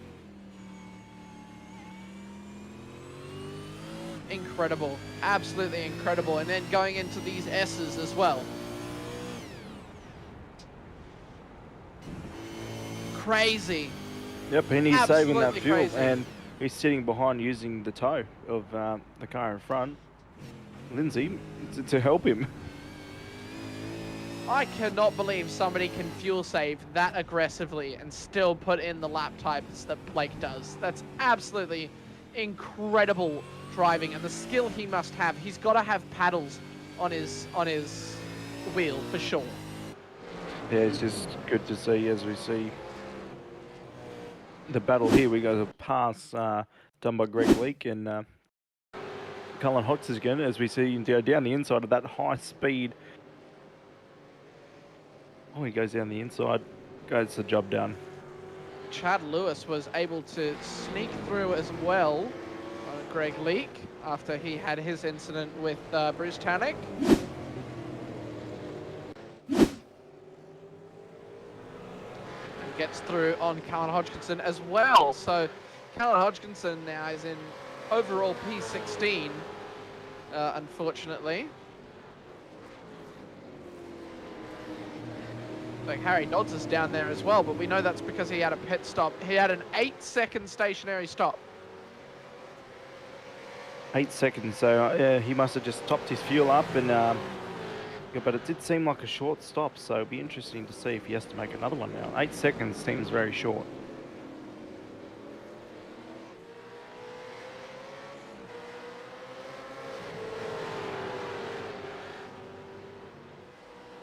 Yeah, so Daniel Schultz getting on the radio there. Can't actually hear what he's saying.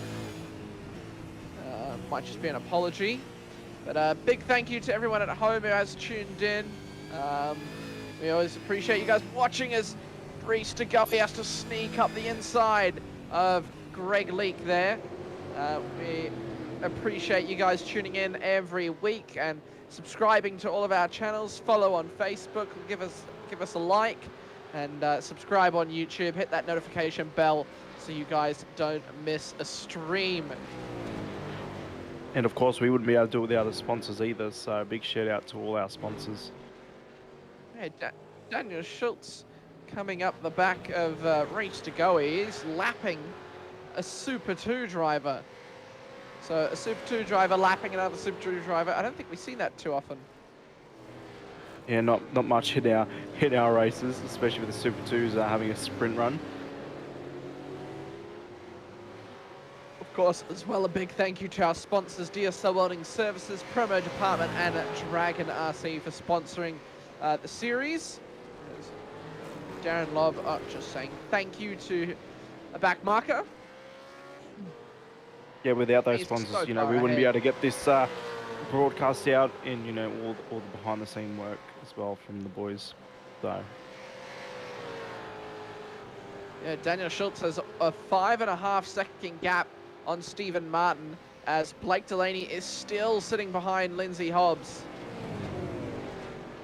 yeah, I'm assuming that's what he's going to be doing for the rest of this race until he pits off, Lindsay, because yeah, Blake's basically a free tow. You're not losing much time, and just sitting there. And Michael Whitey and Jamie Dyke a similar position as well. Yeah, so that last lap for Blake was, yeah, a 124.73, and Darren Lobb's doing a 124.45, so he's really not far from that pace, as Cowie does a 124.84. My timings are all jumbled up. Yes. But once these other guys take their second stop, we'll see, I think it's Paul also is in the pit lane now. He's taking his second stop. Peter Pavlovich, no, he's still out in the pit lane. Oh, in track, sorry. And that will move Harry, first of our two stoppers, up another position. Yeah, I really don't know about this one stop from Blake, because obviously with taking the tyres, they're going to be so dead towards the end of the race. You would think that he might end up losing more time than he will have gained, because Darren Lobb has so much pace, especially on those new tyres. I mean, his fastest lap, the race leader's fastest lap is a 123.14. That is 0.4 away from his qualifying best, and that's quicker than the rest of the field's qualifyings. So absolutely incredible pace from the leader. So you would think that it'd probably be best to just go for the two stop, but no, he's going for the one stop, and we'll see if it works. Yeah, the one stop showed with the fuel saving, trying something different. The gap is, it's going to be close on exit, but then he's got to keep Darren behind him as well. So it's going to be interesting, and Darren's going to have fresh tyres. He's got the speed. Darren's pushing the absolute limit of these cars as he's getting right on the outside curbing, almost spinning there just before, getting some grass on the left-hand side tyres.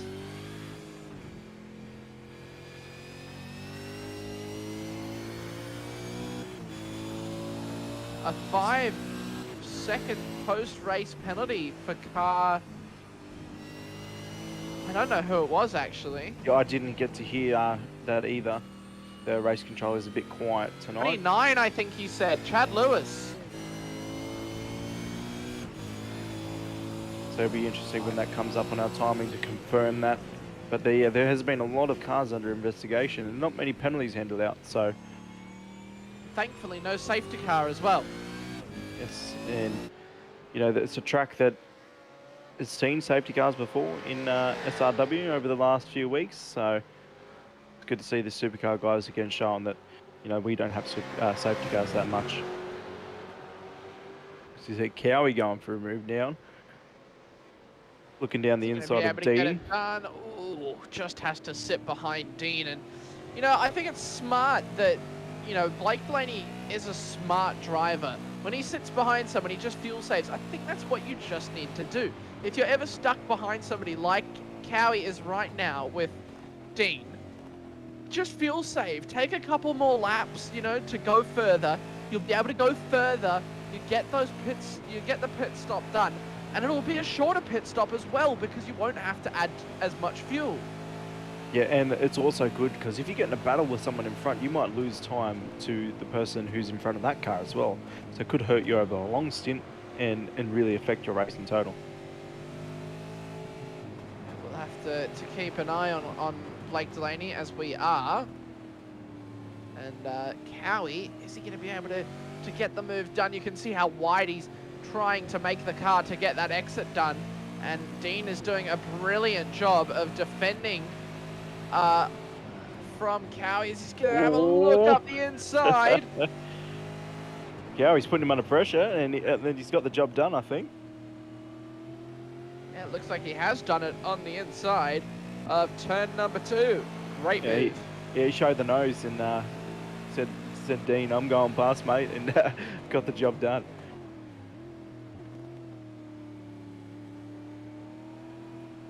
But Dean is not letting him have it easy. He's coming right back at him. But it looks like Cowie has finally got the move done. It looks like he's going to have enough distance between him and Dean, and he's going to start to pull away and start catching Dylan Budzieni. 8 seconds, though, so quite a bit to go. And we got a few of these guys were also a lap down. As seen Darren have already passed everybody up to the back half of the top 10. So it's going to be interesting. Harry's the next car. That's the last car on the lead lap. And yeah, we got, as we see, as I'm hearing, there's contact actually between Chad and Harry. So we might get a replay of that and see what happened. But ooh, that was close to another impact there. Here is that action replay. Chad Lewis on the exit of the pits. On the exit of the pits. Ooh, Harry's done everything he can there to avoid Chad. I think that's a racing incident personally, but it definitely looked like Harry had sort of done everything he could. He sort of caught him just at the last moment and slammed on the brakes as much as he could. Yeah, that'll be a very blindside corner, especially for the car exiting pit lane and the car on track. And they've seemed to come together at a very awkward spot. So, again, it's hard to comment with that because Chad's left the pit lane, coming straight across to the racing line. They've made the contact there, and around he goes. So, but I'm not sure there was any need to come across on the racing line like that. I'm sure he knew that Harry was coming up to him, but I don't think he needed to come at him so aggressively. Yeah, I agree with that one, but it's still a contact nonetheless, so there could be a penalty coming Harry's way, or it could be deemed a racing incident. So I think it would be a racing incident, but I'm not the power with the magic wand. But yeah, I don't see the need to come across like that. But Stephen Martin looks like there's a little bit of damage on that right-hand side. Nope, never mind. That's just the livery that's playing tricks on me with the shadows.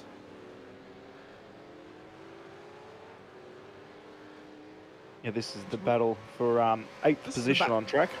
No, this is the battle for first in the Super 2s. Stephen Martin and Daniel Schultz Is Stephen Martin going to be able to take that position back? It looks like he's got a lot of speed coming through turn 7, and that's going to be able to maximize that exit and get the move done. He's just got to sit behind, though, and be a little bit more patient to make sure that no mistakes happen. And we've seen race control just come across saying, you know, blue flags will be reviewed as cars warned respect for their blue flag. So there might be some cars there on track not giving the respect to those faster cars going through. So we'll keep an eye on that.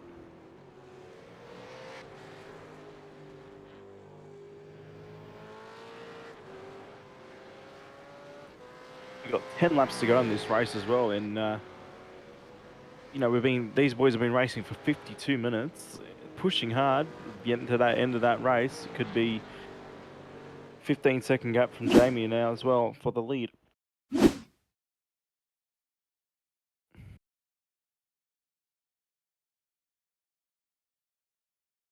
So Callan Hodgkinson, this is a previous overtake. Callan Hodgkinson went wide through turn 1, and Dylan Bodzeni took advantage of that and get done. Yeah, capitalised on a mistake there, so a good job, good position game.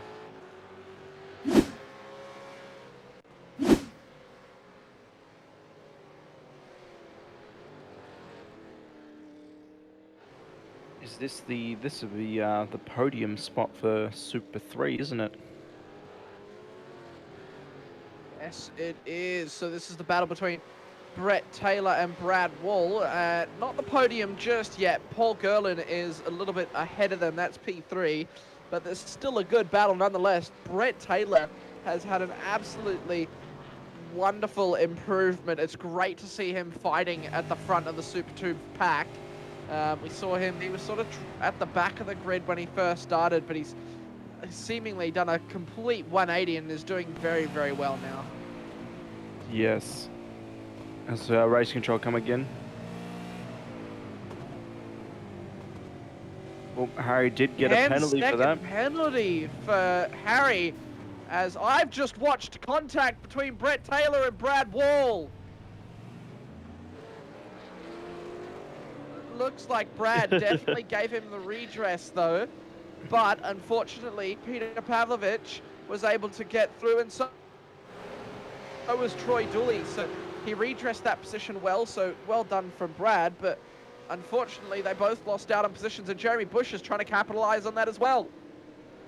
Yep, we see Jamie Dyke is also taken to the pit lane and done his last stop, so it's getting to that late stage of the race. It's pit stop time. Yeah, it certainly is. About nine laps to go. Oh, just a little contact there. He does redress that position straight away, but just a bit unfortunate there. It's a very hard, tough corner, turn 1.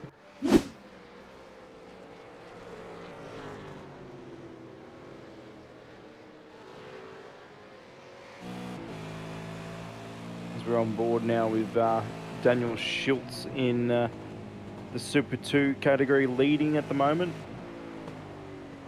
and he's definitely under pressure. He's doing for that a position. very good job at the front of the field, defending from Stephen Martin there.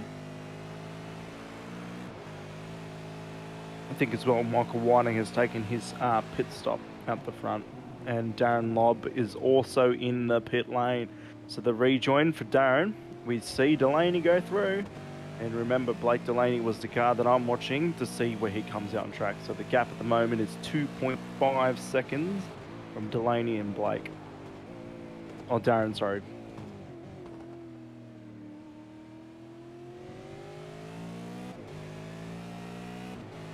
So this is the end of the race now. With that strategy called to 2-stop, and with a few drivers in the middle of as well, like Harry Dodd's got that 2-stop option, but he's got the 10-second time penalty hovering over him. Yeah, that's going to put Harry down a lot of places. I think he's going to drop down to... he's probably going to drop yeah, it's going to be... spots. Yeah. Nah, he'll drop down to P7.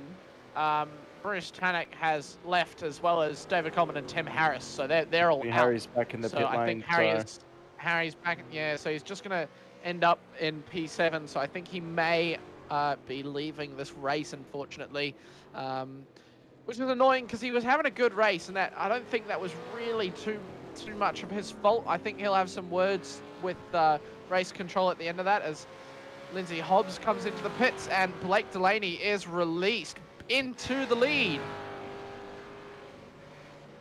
Yep, fuel time's going to be interesting. It's a 4-second gap.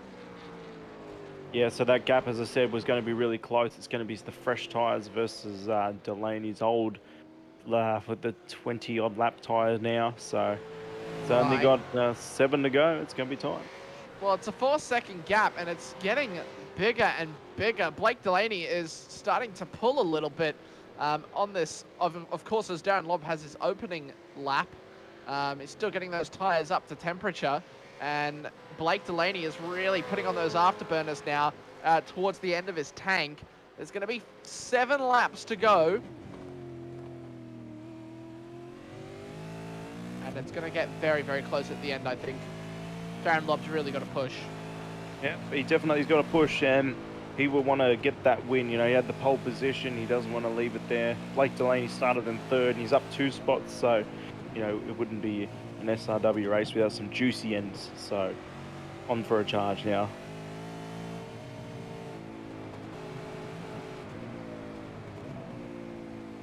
We know Blake as well has, he knows how to win races. He knows how to save the fuel. He's shown us how he do it, but it's going to be interesting. He's got no cars in front of him now, apart from lap traffic.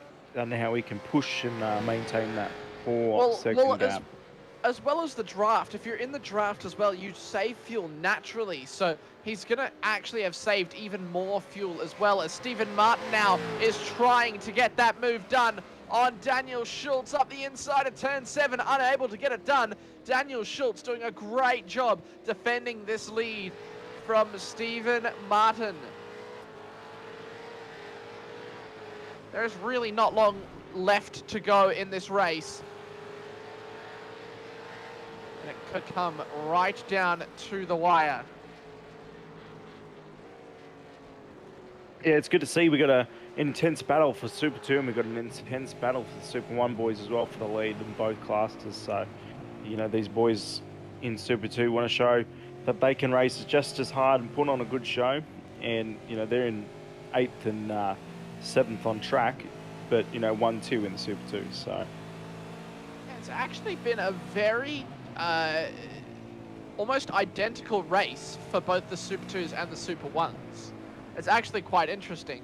If you go back and look at it, they've been pretty much the same all race. Yeah, and these guys haven't been really apart because they had that early battle where there was 6 or 7 cars in a train. There was 9 actually cars in a train. And now, you know, at the end of this race, they're still there pushing each other just as hard.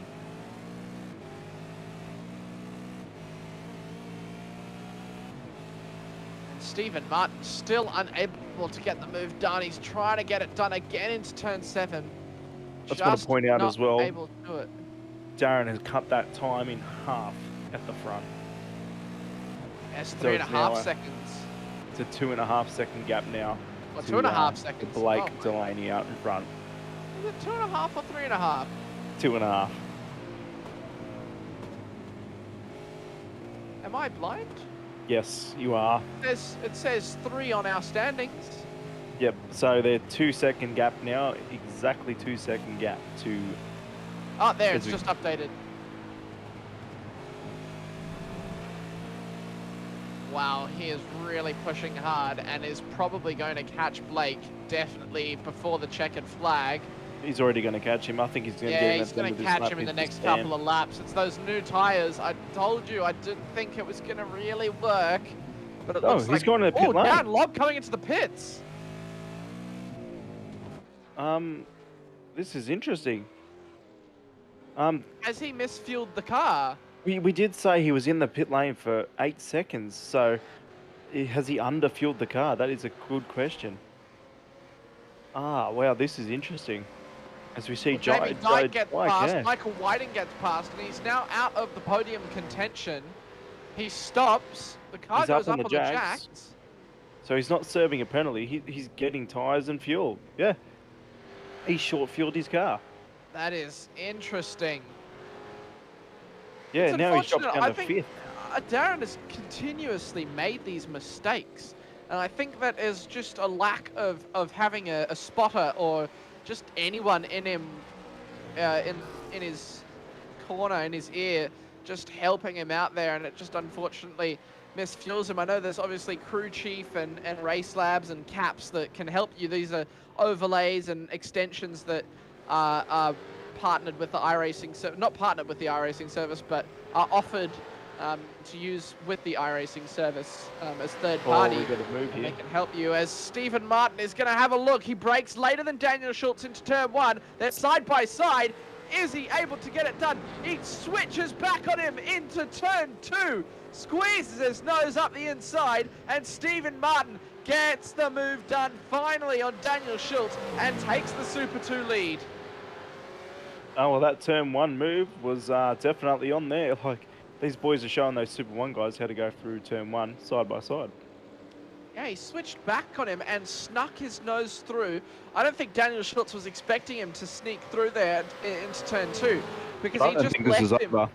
He left just enough for him to get that nose in, and that is an incredibly ballsy move from Stephen Martin. Again, proving why some of these boys can be promoted into that Super 1 slot. Yeah, that's right. And with this race is for these boys, it's definitely not over. Schultz, you want to push and get back to that lead.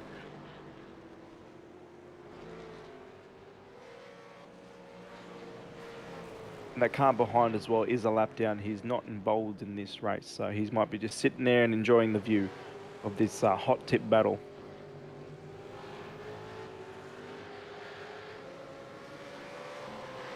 That's our P18, that's Reese as well. So yeah, he's just sitting there out of sequence, but you know, enjoying the race just as much as we are.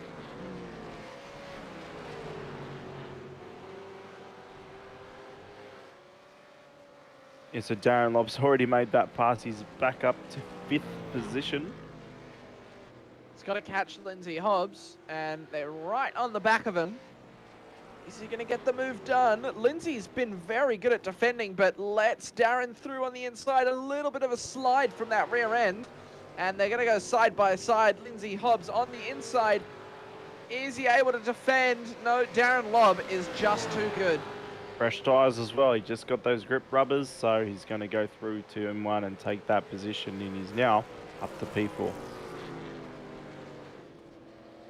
He's got 14 seconds to catch in 2 laps, so I don't think he'll be able to get a podium, unfortunately. And lucky for Blake Delaney, it looks like he might take the race win. Yep, it's going to be a fishy 1, 2, 3. Michael and Jake and Blake. So it's going to be interesting to say to those boys. It's been a while. You know, they've had their ups and downs, especially with the Daytona race where it was nipped off Jake by the last second across the line by his teammate. So fishy 1, 2, 3 is definitely going to be in the bag for them, as Jamie's, as you see on screen, and his teammate close behind. Let's see if he can hold that off. We've got 2 laps to go.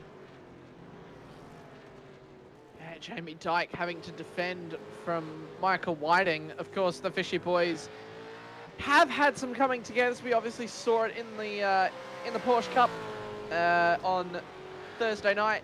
We saw Michael Whiting and Blake Delaney have a coming together. So, you know, they are free to race. There's not really any team orders, but you would think maybe after that Thursday incident that team orders may come into play. Yeah, the boys always say to each other, you know, we're here to race and have fun as a group. They're always in different channels, so they're not, you know, getting the strategies. It's up to them. But if they do have contact, you know, they kind of frown upon that. So let's see how this ends with these boys, because 7.3 second gap to Blake in front. So it'll be interesting to see how these guys, Michael's going to, you know, he's not going to want P3, he will want P2. Yeah, definitely. In the standings, as it looks like at the moment for the Super Ones, I'll just read it out as what we've got. Yes, that's a very good point because Harry Dodds is sitting third in the championship, and this race is really going to hurt his points. I think, yeah, it's definitely going to hurt him. Alex McManus wasn't racing tonight, neither was Stefan Lawrence, unfortunately. So Darren Lobb probably going to get a couple of positions here. Tim Harris, of course, as well, dropped down. So Darren Lobb should get a decent amount of points. Michael Whiting might jump up into P3, and Blake Delaney will extend his lead at the front of the championship. And that's this Super 1, but it's very, very interesting in Super 2. Super 2's Dan Schultz will extend his lead slightly, and Stephen Martin will catch up as well. And Peter Pavlovich is currently sitting second, so he's currently sitting P4 in this race, but P2 in the standings. And Dean Sinkovich, that rear end, oh, that is not what you want to see. Dean absolutely side slamming Reese DeGoey. And I think Dean's just whacked the wall there too on the exit. He's just... Look, the SRW car there looking a bit battered and bruised, and race continues on. But the final lap as well. Dean had a big crash beforehand. We'll get a replay of that as Blake Delaney will come home in about 10 seconds. Or 20 seconds, and take the checkered flag as it comes through the last couple of corners. Yeah, and the battle behind as well, that's only a 10th between those boys, so he's definitely closed the gap, and he's going to come home with that one-stop strategy on the halfway mark. So yeah, well done to Mr. Blake Delaney for the Fishy Motorsport. It's going to be a 1, 2, 3 for them as he crosses the line. Yeah, he flashes the lights as well across the line, and an absolutely look at the contact in the background.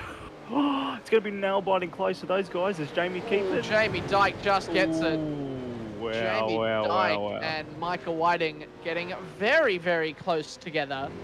That was a drag race to the finish. There was definitely contact there. I think they just had a little bit of fun, and we'll get a full Fishy podium tonight, and so we'll have a nice short little Super 1 interview. I'm sure these boys will just have a little bit of banter with each other. But here is Stephen Martin, who has put in an incredible drive in the Super 2s. He's got 1.3 second gap to Daniel Schultz behind. And is he going to be able to hold on to that? No mistakes from here on out. There's 2 corners left to go. Here's the first one. Gets through it clean. Just missing the apex there just a little bit. Nails the next one and comes across the line. Keeps the car stable. And he will take home P1 in the Super 2s. Daniel Schultz follows him home behind. And Paul Gerlin will take home P3. Peter Pavlovich is going to come home P4. Brad Wall, P5. Great finish from him. Troy Dooley and Cowie down in P7. Yeah.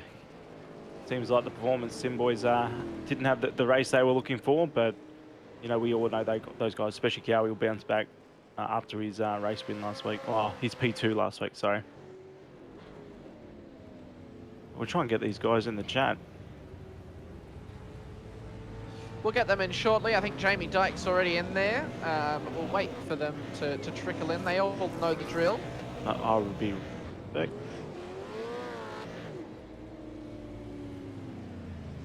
I think Tyson's just dropped out to go and see his team.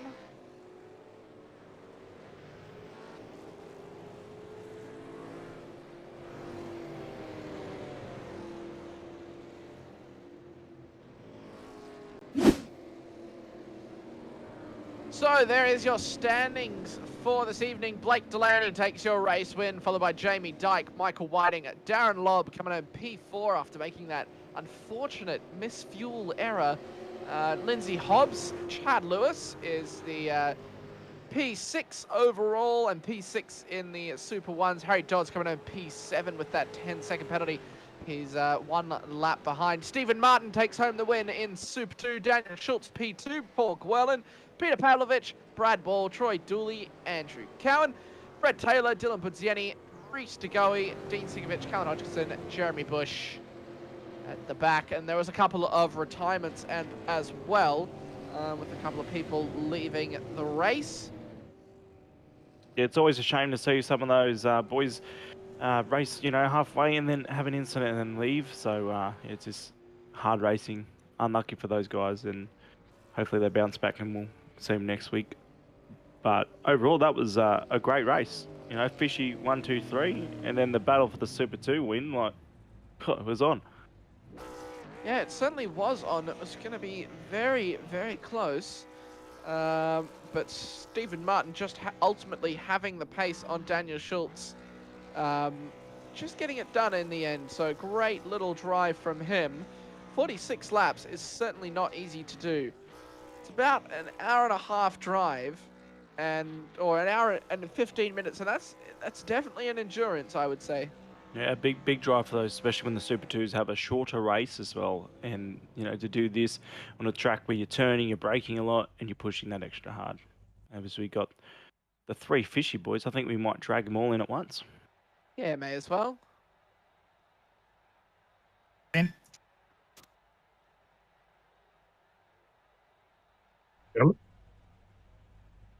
Gentlemen, 1, 2, 3 for the Fishy Motorsport. Congratulations, first of all, and well done. But first, Blake, we heard you saving fuel again. I've never heard somebody fuel save like that in my life. Is that part of your strategy to do a one-stop there? Yeah, mate. Yeah. No, we didn't need to feel safe to do that. We do one stop quite easily. The boys were just wanting to try out a 2-stop. So you just showing off then, Mr. Bloke, huh? No, we were just able to save enough at the start in the first one, and then just tried to save enough to make sure we got enough saved in the second one to do some burnouts at the end. But I didn't think we'd get a win there. Didn't think we'd get a win there, Darren. I don't know what happened to Darren, whether he had internet issues again. Looked like he underfueled his car because he had to go back into the pit lane and was up on the jacks for just a little bit. So it looks like he may have had another fueling error. Yeah, I'm not 100%. He came out of the pits and wasn't catching us, and then was sort of falling back towards Jamie and Mike, and then for some reason, like you say, he went into the pits and ended up 17 seconds back. So I'm not 100% sure what happened. Yeah, we're quite surprised by that. We definitely have to try and chase that up and find out. But yeah, he pitted. It seemed like his second stop was a little bit shorter than what I was expecting, and the gap was, you know, very tight. And then, yeah, 3 laps later, he's in the pit lane again. So, but you're right, he didn't push as hard and didn't get to catch you guys. But Jamie and Michael in the end there, that was a very close to the line. It was. Good fun. Yeah, 1/10 in it at the end there, boys. So good to see Jamie. P2, it's probably not what you're expecting, but, you know, P2 is a P2. Yeah, no, I dislike this track, so I'm quite happy with my drive, and yeah, I had a good battle with the boys, so I enjoyed tonight.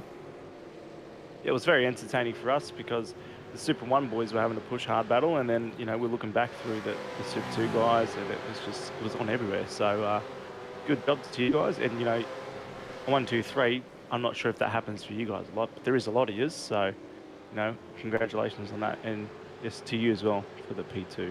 But Michael, with your strategy, man, give us a shout for that. My strategy was up the duff right from the get-go, because I happened to put the wrong bloody gear ratio in. So instead of 1074, we're on the 1000, so struggling to get the car turned most of the race, but persisted with it. Tried to save as much fuel as I can to shorten the stop. Stalled it coming out of pit lane, and that's when Jamie jumped me. Had an off at turn 1 a little bit later in the race, but all in all, it was a good result. Yeah, and it was good TV.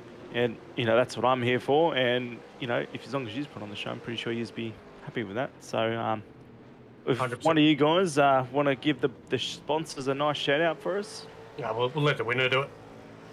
Yeah, I agree. Fair enough. Okay, happy to do that. Look, first of all, thanks very much to the Fishy boys. Awesome race again. Like 1, 2, 3 is fantastic on the podium. So tremendous shout out to Mike and Jamie. and the rest of the guys for pushing it. The young fella looks like he came in 22nd too, so I'm pretty happy with that. And he only went a couple of laps down to some pretty quick drivers in here, so pretty good to see. Western Motor Group is, our sponsors are Western Motor Group, Parramatta Peugeot Professional, Parramatta Great Wall and Val, Western Mazda Parramatta, Parramatta Isuzu Ute, Relax Marine and Game Fishing, DC Shades, Black Wolf Graphics, and the van who has come through yet again with a nice setup for tonight, Precision Sim Training, Josh Thomas. And Adrenaline Images. And Adrenaline Images, should not forget that. Those images are better than anything going around. Excellent work there, boys. Again, a big congratulations to you, Blake, on the win, and to the boys on the podium. So, well done to you guys, and we'll see you next week. Sorry, can I just give a quick shout out to Mr. Davies and his daughter Grace as well, who loves to watch the stream and said last night that I need to give him a shout out. Excellent work, boys. Bring in the Super 2 guys. Donna, you can take it away for this one. Alrighty. We've only got 2 in the green room at the moment. We'll try and chase the third.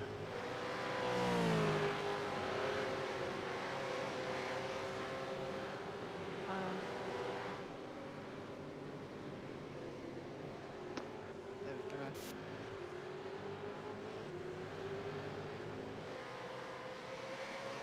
Apologies, press the wrong button. Schultze and Mr. Martin. G'day, boys. What's going on? Pretty good race from the two of you. Both had a nice little tussle out, I suppose, the front of the Super 2 field. And Stephen, you obviously came off out front, but you were very patient. It was a great race. Talk us through it, Stephen. Yeah, I was kind of got a little bit of a gap early, and then I wouldn't say a lap car, but somebody who hadn't pitted ended up thumping me down the inside just a lap or two after I come out in my first stop. So I did the whole middle stint with a bit of damage and just trying to push through a bit. And yeah, I don't know, Schultze and I seem to find each other all the time, and he's pretty good with the defensive stuff, and I was trying to be as aggressive as I could be without wanting to ruin either of our races. We've unfortunately had a couple of touches whilst we both raced pretty hard, fair and clean. Sometimes there's a line, and I was pretty mindful of that, but was pretty determined to try and make it happen as well. So no, it was good race, and yeah, good, happy with that. It's when you've got Alex Court as your teammate, I think it's very obvious why he is good at defending. He was one of the best defenders last season, so I'm sure that's where he gets it from. Schultze, talk us through your race, mate. Yeah, it was a surprise quality session. I wasn't kind of ready for it tonight. I thought it was all going to be as business as usual until 5 minutes to go, and then yeah, we had to qualify and race all in one hit. And I went, oh, well, all right then. So I had a race set made, and I deleted my quality set because I modified that and held for leather and qualied. And yeah, it was a good race. The seas parted ways in front of me again. Don't ask me why that happens. It just happens. Yeah, good race, good stop. Yeah, Alex is my spotter. Big shout out to him, man. Like, perfect all the time. Fuel numbers, mate. Like a weapon. Yeah, it was a pretty good race. Me and Stephen, again, yeah, as he was saying, found each other on track. We've had a few, yeah, argy-bargies, but no, man, that was a very surprising move. I was not expecting him to do that. It was a really, really good setup, but I'll take a mental note for next time. Yeah, definitely seems that you guys have a lot of respect for each other on track, and it's great to see you guys race hard and clean together. We do love to see it. Any parts in that race that sort of stood out to you as a little bit nail biting, or anything that you would have done differently? Schultze? Probably not pushed as hard in the final stint as soon as I come out of the pits. Maybe saved a bit more tyre, and probably fix my crew chief and yeah, make sure I get the right calls. So your crew chief is wrong, but Alex is right. That is correct, and crew chief did not what Alex did not want it to do. Fair enough, fair enough. And anything from you, Stephen? I suppose that incident that you had after you came out of the pits, I suppose you'd do a little differently?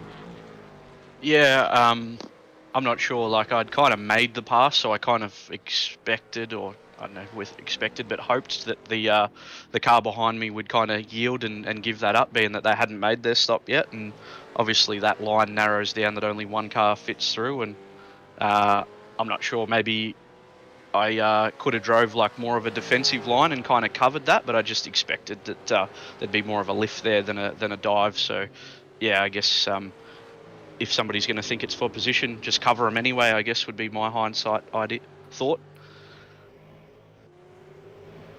Sweet. Well, we'll hand it to Schultze first to thank the After Dark Sim Racing sponsors. Yeah, big shout out, obviously, to After Dark Sim Racing. Put me in the DragonRC Mustang tonight. Awesome car. Really good help from all the team again. You know, making setups and everything happen and beautiful. But shout out to DSL Welding Service, Corp IT, DragonRC, Above and Below Stump Grinding, Tree Minded, Mod Tint, Racing with Autism Australia, ABC Transport, AA Designs. Also want to thank the SRW team and you two commentators as well, because you lost your voice last week, and I wanted to say thanks for losing your voice because that was hectic. Oh, thank you. Thank you. We'll hand it over to you, Stephen. Yeah, cheers. Yeah, thanks to KFC, Lake Edge Holiday Units, Fuchs Oils, Madcore Computers, Fluron Studio, HRS, and just all the boys in the team helping out. A few of them doing the enduros over the weekend, had some good results, had a bit of bad luck, but yeah, good stuff being part of the team. And yeah, just thanks to everybody from the league, admins, race control, commentators. Good fun, good battling out there with everybody, and heaps of respect in the league. It's good fun. Well, thank you guys for putting on an awesome performance.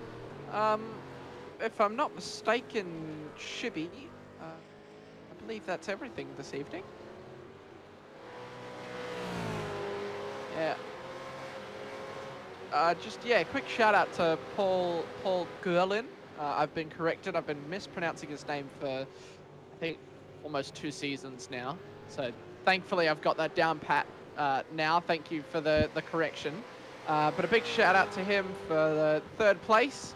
I wasn't able to get him in this evening, but thank you all at home as well for joining us here on SRW TV for round 8 of the V8 Super Show. Just the one race tonight, but what a race it was. Actually very similar races for the Super 1s and the Super 2s, very close at the front of the fields. And it was a great watch and a great drive from all of the drivers this evening. Of course, a big thank you to our sponsors, DSL Welding Services, DragonRC and Promo Dept. And a big thank you to you guys at home for supporting our streams every week. If you guys enjoyed, of course, like and subscribe to our channels on YouTube. We've got Facebook. We've also got an Instagram that's just shouted out. So if you guys do miss a stream, you can jump on the Instagram and you can have a look at who finished where, because our lovely producer Shibby is running that all over there and he's doing an awesome job. So I highly recommend going and checking out our Instagram. But that'll's going to be everything from us here at SRW TV. So we hope to see you tomorrow for the NASCAR trucks at Twin Moon Motegi. And yeah, have a good night, everyone, and we'll catch you tomorrow. Cheers.